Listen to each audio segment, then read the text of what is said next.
ಹರಿ ಓಂ ನಮಸ್ಕಾರ ವೀಕ್ಷಕರೇ, ಜ್ಯೋತಿ ಬೆಳಗಾರ್ ಚಾನಲ್ಗೆ ನಿಮಗೆಲ್ಲ ಸ್ವಾಗತ. ಈ ದಿನ ನೋಡ್ರಿ, ವಿಜಯ ಏಕಾದಶಿ ದಿವಸ ಯಾವ ವಸ್ತುಗಳನ್ನು ಮನೆಗೆ ತಂದರೆ ನಮ್ಗೆ ಒಳ್ಳೆಯದು ಮತ್ತು ಲಾಭ ಕೂಡ ಆಗುತ್ತೆ, ಮತ್ತು ಯಾವ ವಸ್ತುಗಳನ್ನು ದಾನ ಮಾಡಿದ್ರೆ ನಮಗೆ ಪುಣ್ಯ ಪ್ರಾಪ್ತಿ ಆಗುತ್ತೆ ಅನ್ನೋದನ್ನು ಈ ವಿಡಿಯೋದಲ್ಲಿ ನೋಡೋಣ. ನೋಡ್ರಿ, ಪ್ರತಿ ವರ್ಷ ಕೂಡ ಈ ಒಂದು ಪ್ರತಿ ತಿಂಗಳಲ್ಲಿ 2 ಏಕಾದಶಿ, ಆಮೇಲೆ ಬೇರೆ ಬೇರೆ ಹೆಸರುಗಳಿಂದ ಕರಿತೀವಿ ಏಕಾದಶಿಗೆ. ಈ ಒಂದು ವಿಜಯ ಏಕಾದಶಿ ದಿವಸ ನೋಡ್ರಿ, ಜೀವನದ ಎಲ್ಲ ಸಂದರ್ಭಗಳಲ್ಲೂ ಇದನ್ನು ಆಚರಣೆ ಮಾಡೋದ್ರಿಂದ ನಮಗೆ ಜಯ ಸಿಗುತ್ತೆ. ಮತ್ತು ಈ ವಿಜಯ ಏಕಾದಶಿ ದಿನದಂದು ಕೆಲವೊಂದು ವಸ್ತುಗಳನ್ನು ಖರೀದಿಸಿ ನಾವು ಮನೆಗೆ ತರೋದ್ರಿಂದ ಅತ್ಯಂತ ಶುಭ ಅಂತಲೇ ಹೇಳ್ಬೋದು. ಈ ಒಂದು ವಿಜಯ ಏಕಾದಶಿ ದಿನ ಮನೆಗೆ ವಸ್ತುಗಳನ್ನು ಖರೀದಿಸಿ ತರಬೇಕು. ನೋಡ್ರಿ, ಯಾವ ವಸ್ತುಗಳನ್ನು ಅದನ್ನು ನೋಡೋಣ. ಮತ್ತು ನಾರಾಯಣನ ಯಾವ ಒಂದು ಮಂತ್ರವನ್ನು ನಾವು ಪಠಣೆಯನ್ನು ಮಾಡೋದ್ರಿಂದ ನಮಗೆ ಅತ್ಯಂತ ಶುಭ ಫಲಿತಾಂಶ ಸಿಗುತ್ತೆ ಅನ್ನೋದನ್ನು ಕೂಡ ಈ ವಿಡಿಯೋದಲ್ಲಿ ನೋಡೋಣ. ಏಕಾದಶಿ ವ್ರತವನ್ನು ನೋಡ್ರಿ, ಶ್ರೀ ಹರಿನಾರಾಯಣನ ಒಂದು ಆರಾಧನೆಗೆ ಮೀಸಲಿಡಲಾಗಿದೆ. ಪ್ರತಿಯೊಂದು ಏಕಾದಶಿ ಕೂಡ ಹಾಗೇನೆ. ಈ ಒಂದು ಮಾಘ ಮಾಸದ ಕೃಷ್ಣ ಪಕ್ಷದ ಏಕಾದಶಿ ವ್ರತವನ್ನು ವಿಜಯ ಏಕಾದಶಿ ಅಂತ ಕರಿತೀವಿ. ಈ ಏಕಾದಶಿ ವ್ರತ ನೋಡ್ರಿ, ಧಾರ್ಮಿಕ ಭಕ್ತಿ ಅಲ್ಲದೇ ಆಧ್ಯಾತ್ಮಿಕ ಬೆಳವಣಿಗೆಗೂ ಕೂಡ ಶುಭ ಅಂತಲೇ ಪರಿಗಣನೆ ಮಾಡುವಂಥದ್ದು. ಈ ಒಂದು ವಿಜಯ ಏಕಾದಶಿ ವ್ರತವನ್ನು ಆಚರಣೆ ಮಾಡೋದ್ರಿಂದ ವ್ಯಕ್ತಿ ತನ್ನ ಏನೇ ಕೆಲಸ ಕಾರ್ಯಗಳಲ್ಲಿ ಕೂಡ ಜಯವನ್ನು ಸಾಧಿಸ್ತಾನೆ ಅನ್ನೋ ಒಂದು ನಂಬಿಕೆ ಐತೆ. ನೋಡ್ರಿ, ಸ್ವತಃ ಶ್ರೀರಾಮ ಕೂಡ ಈ ಒಂದು ಏಕಾದಶಿಯನ್ನು ಆಚರಣೆ ಮಾಡ್ತಾನಂತೆ, ರಾವಣನನ್ನು ಯುದ್ಧದಲ್ಲಿ ಸೋಲ್ಸೋಕೆ ಹೋಗೋಕ್ಕಿಂತ ಮುಂಚೆ. ಇದು ಶತ್ರುಗಳಿಂದ ಏನಪ್ಪ ಅಂದರೆ ಮುಕ್ತರಾಗೋದಕ್ಕೆ ಕೂಡ ಈ ಒಂದು ಏಕಾದಶಿ ವ್ರತವನ್ನು ಜನರು ಆಚರಣೆ ಮಾಡ್ತಾರೆ.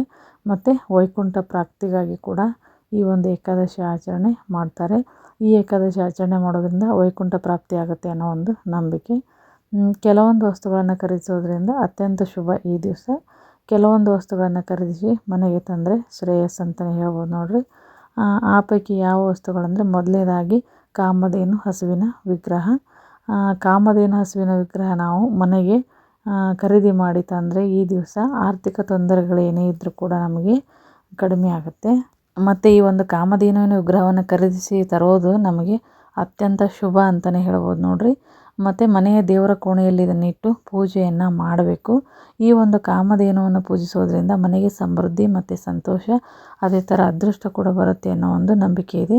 ಈ ಒಂದು ಮೂರ್ತಿಯನ್ನು ಮನೆಗೆ ತರೋದು ಶುಭ ಅಂತ ಪರಿಗಣಿಸಲಾಗುತ್ತೆ. ನೋಡ್ರಿ, ಮತ್ತು ಅದೇ ಥರ ಬೇರೆ ಏನಪ್ಪ ಅಂದರೆ, ಈ ಒಂದು ವಿಜಯ ಏಕಾದಶಿ ದಿವಸ ಗಣಪತಿಯ ಒಂದು ವಿಗ್ರಹವನ್ನು ತರುವುದು ಕೂಡ ಅತ್ಯಂತ ಶುಭ ಅಂತ ಪರಿಗಣನೆ ಮಾಡ್ತಾರೆ.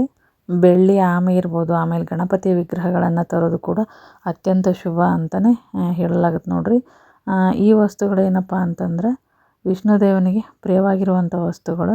ಇವುಗಳನ್ನು ಮನೆಗೆ ತರೋದ್ರಿಂದ ಏನಂದರೆ ಸಮೃದ್ಧಿ ಮತ್ತು ಸಕಾರಾತ್ಮಕ ಶಕ್ತಿಯನ್ನು ಕೂಡ ನಾವು ಪಡ್ಕೋಬೋದು ಅನ್ನುವಂಥ ನಂಬಿಕೆ ಐತೆ. ನೋಡ್ರಿ, ಮನೆಗೆ ಏನಂದ್ರೆ ಅತ್ಯಂತ ಮಂಗಳಕರ ಅಂತಲೇ ಹೇಳ್ಬೋದು. ಬೆಳ್ಳಿ ಆಮೆ ಮತ್ತು ಶಂಖ, ದಕ್ಷಿಣವರ್ತಿ ಶಂಖ ಅಂತ ಕರೀತಾರೆ. ನೋಡ್ರಿ, ಶಂಖ ಕೆಂಪು ಬಣ್ಣದ ಒಂದು ಬಟ್ಟೆ ಆಗಿರ್ಬೋದು, ಅಥವಾ ನಾವು ಮನೆಯಲ್ಲಿ ಪೂಜೆಗೆ ಉಪಯೋಗಿಸುವಂಥ ತೆಂಗಿನಕಾಯಿ ಇರ್ಬೋದು, ಇದನ್ನೆಲ್ಲವೂ ಕೂಡ ನಾವು ತರ್ಬೋದು. ನೋಡ್ರಿ, ಇವುಗಳನ್ನೆಲ್ಲ ತರೋದು ಅತ್ಯಂತ ಶ್ರೇಯಸ್ಸು ಮತ್ತು ಒಂದು ಪಾಸಿಟಿವ್ ಎನರ್ಜಿ ಇರುತ್ತೆ ಅಂತ ಹೇಳ್ಬೋದು.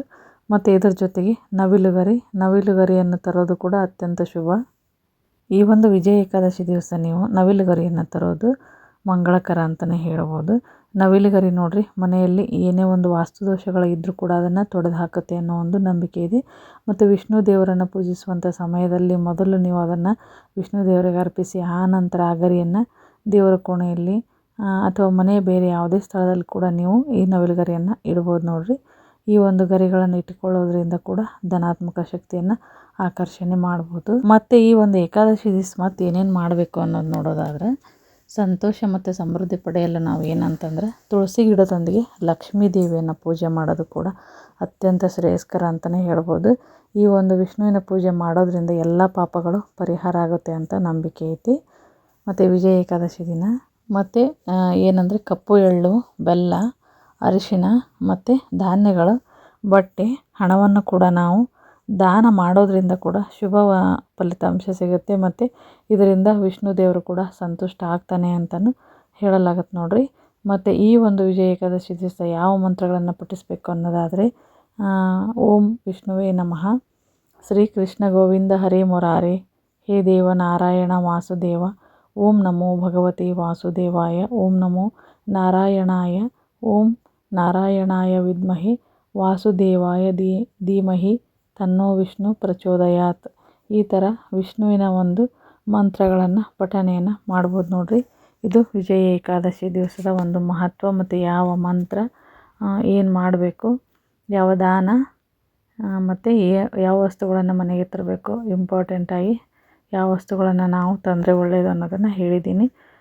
ಈ ವಿಡಿಯೋ ಇಷ್ಟ ಆಗಿದ್ದರೆ ವಿಡಿಯೋಕ್ಕೊಂದು ಲೈಕ್ ಕೊಡಿರಿ, ಶೇರ್ ಮಾಡಿರಿ. ಇನ್ನು ಯಾರು ನಮ್ಮ ಚಾನಲ್ಗೆ ಸಬ್ಸ್ಕ್ರೈಬ್ ಆಗಿಲ್ಲ ಸಬ್ಸ್ಕ್ರೈಬ್ ಆಗೋದನ್ನು ಮರಿಬೇಡ್ರಿ. ಮತ್ತೆ ಹೊಸ ಒಂದು ಮಾಹಿತಿಯೊಂದಿಗೆ ಮುಂದಿನ ವಿಡಿಯೋದಲ್ಲಿ ಸಿಗ್ತೀನಿ. ವಿಡಿಯೋ ನೋಡಿದ್ದಕ್ಕಾಗಿ ಎಲ್ಲರಿಗೂ ಧನ್ಯವಾದಗಳು.